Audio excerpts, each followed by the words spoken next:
In an extraordinary interview tonight, Prince Harry has spoken candidly about the breakdown of his relationship with his father. The second King Charles draws his final breath, the silence inside Buckingham Palace will not be grief, it will be movement. Fast, cold, calculated movement. While the world watches with tears in its eyes, the monarchy will be doing what it does best, surviving. And hidden inside that storm is one brutal truth almost nobody wants to say out loud. Prince Harry and Meghan Markle could lose more in one day than most people lose in a lifetime. The public will see mourning, but behind palace walls, files opened, orders signed, titles reviewed, doors quietly locked. Because King Charles has been more than a father to Harry, he has been the final layer of softness between Harry and an institution that never truly forgave him. While many saw family drama, insiders saw something deeper. Charles was the shield. And when that shield falls, there is only one man standing next in line, Prince William, soon to be King William. And unlike Charles, William is not known for ambiguity. He is known for order, precision, final decisions. That changes everything. The first shockwave could hit titles. Many think royal titles are symbolic decorations. Wrong. Titles are currency. Titles are access.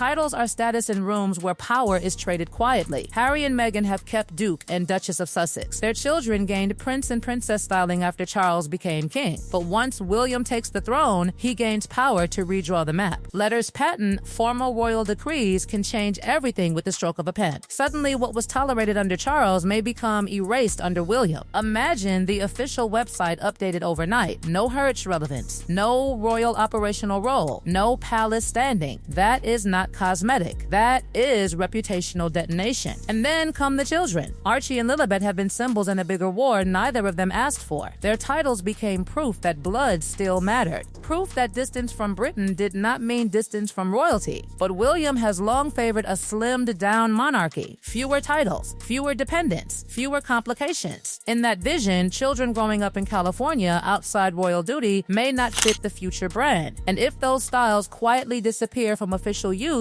the message would be deafening. Heritage acknowledged, status reduced. How does Harry fight that from across an ocean after publicly walking away from royal life himself? That contradiction could become a trap. Then comes money. The part people whisper about but rarely say directly. Harry's post-royal independence has always been marketed as freedom. But freedom with Montecito bills, private security, legal wars, staff costs, media production teams, and elite lifestyle expenses is not cheap. Charles, in one form or another, represented a financial backstop, even if unofficially, even if quietly. But the moment Charles is gone, that emotional and financial bridge may collapse. William would control a new era, and William is widely seen as someone who values contribution over sentiment. If you are out of the firm, why should you draw from the firm? That question could become policy within hours. And then the symbol of home, Frogmore Cottage. Not just bricks, not just windows and walls. Frogmore was the last physical proof Harry still had a place in Britain tied to family, not hotels. Remove Frogmore and something deeper vanishes. The idea of return. No more walking into royal property as a son coming home. Instead, private arrangements, borrowed hospitality, luxury hotel entrances through side doors while cameras wait outside. That image alone would say everything without a single palace statement. Security could become another emotional battlefield. Harry has fought publicly for UK protection. He has argued danger, history, threats, risk. But when Charles is no longer king, Harry is no longer the monarch's son. He becomes the king's brother, a private citizen brother, living abroad, outside duty, outside structure. That may seem like semantics, but in monarchy, semantics decide realities. If funeral events happen under new security rules, Harry could face Britain in a way he never has before. Famous, visible, controversial, but outside the protective ring he once took for granted. And perhaps the deepest personal wound may come through ceremony. Harry's military service was real, earned, respected. It was one of the few parts of royal life almost everyone agreed he wore with authenticity. But ceremonial uniform at state occasions is controlled by the sovereign. If William maintains the rule that non-working royals attend in civilian dress, then Harry could stand near history in a plain suit while others wear medals and military identity. To the public, it may look minor. To Harry, it could cut like glass. Then there is protocol, the monarchy's favorite silent weapon. Where you stand, who walks first, which car you ride in, which row you sit in, who enters private rooms, and who waits outside them. Nothing random, everything intentional. Cameras may show family unity, but placement tells the truth. If Harry and Meghan are visible but peripheral, present but not central, included but not intimate, the photographs will speak louder than headlines ever could. And the palace never needs to explain photographs. Even the royal website matters. People laugh at web pages until they realize official digital records shape global perception. Corporate partners, media outlets, search engines, historians all look there. If profiles shift downward, simplified, archived, distanced from working royal relevance, then the internet itself begins rewriting status in real time. In today's world, one quiet update can echo louder than a speech. But above all these losses, titles, homes, money, protocol, security, one loss towers over the rest: the option of return. Under Charles, however strained things became, there was always a faint possibility. A father can reopen doors institutions would rather keep shut. A father can soften rules. A father can delay final endings. William may not. If William chooses clarity over sentiment, then exile stops being temporary drama and becomes permanent reality. That is the haunting twist in this story. Harry left to find freedom, but much of his public power still comes from the palace he escaped. Meghan built influence, but much of the fascination still flows from royal proximity. Remove the living bridge named Charles, and what remains? Is the Sussex brand strong enough to stand without royal oxygen? Is independence still glamorous when it becomes total? Or does freedom look different once the castle gates close for good? As the first 24 hours of King William's reign unfold, the world may not just witness the rise of a new monarch. It may witness the final separation of Harry and Meghan from the institution that made them global names. And if that happens, the real story begins after the loss. The real shock of those first 24 hours will not be what Harry and Meghan lose on paper. It will be what they lose in atmosphere. There is a kind of invisible oxygen that surrounds royalty. Doors opening before you arrive, invitations appearing without effort, deference offered before you speak, relevance assumed before you prove it. For years, even after stepping away, Harry and Meghan still breathed traces of that air because Charles remained king. He was the living reminder that Harry was still the monarch's son. That one fact softened everything. Once Charles is gone, that softness vanishes like smoke. Suddenly the room changes. People who once called quickly may call slower. Powerful allies who once hedged their bets may quietly shift toward the new center of gravity. And the new center will be William, not Montecito.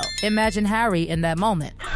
A prince by birth, a soldier by service, a son in mourning, and yet somehow outside the machine that once defined him, standing close enough to touch history, far enough to feel excluded by it. That emotional contradiction may be the true heartbreak of the transition, because titles can be replaced with money, houses can be replaced with bigger houses, security can be privately hired, but belonging cannot be purchased, and belonging may be the one thing Harry has been chasing ever since he left. For Meghan, the shift carries its own sting. She entered the royal family as disruption, glamour, modernity, rebellion, possibility. To supporters, she challenged a stale institution. To critics, she fractured it. But under a new reign, the palace may no longer define itself in reaction to her at all. And irrelevance can wound more than criticism. If the monarchy stops fighting the Sussex narrative and simply steps beyond it, Meghan loses the tension that kept her central to global conversation. It is one thing to be attacked by the palace in headlines. It is another to be quietly bypassed by history itself. Yet there is another possibility, one the palace may underestimate. Pressure can create reinvention. Exile can create originality. If Harry and Meghan truly lose everything tied to the institution, they may finally be forced into the one thing they have never fully embraced: total independence without royal shadow. No more hinting at palace ties. No more leveraging titles. No more waiting for invitations. Just raw credibility, talent, strategy, and discipline. If they can survive that test, they may emerge stronger than either critics or supporters expect. But if they cannot, then the loss of Charles will be remembered not only as a royal death, but as the moment the Sussex experiment faced reality. And somewhere in Montecito, perhaps late at night after the funeral headlines fade, after the photographers leave, after the analysts stop shouting, Harry may confront the quietest truth of all. He did not just leave a family. He left a system that still lived inside him. Now that system may finally leave him back. What remains after that separation is the man himself. Not the prince, not the spare, not the symbol, just the man. And perhaps that is the final chapter no palace can script and no king can control. So when people ask what Harry and Meghan lose in the first 24 hours after King Charles passes, the obvious answers are titles, security, homes, status, access. But the deeper answer is certainty. Certainty that the door remained unlocked. certainty that the father remained the bridge, certainty that their royal past could always be reactivated when needed. If William closes that era with surgical precision, then those 24 hours become more than transition. They become a point of no return. And once history reaches that point, no amount of fame, money, or interviews can reverse it.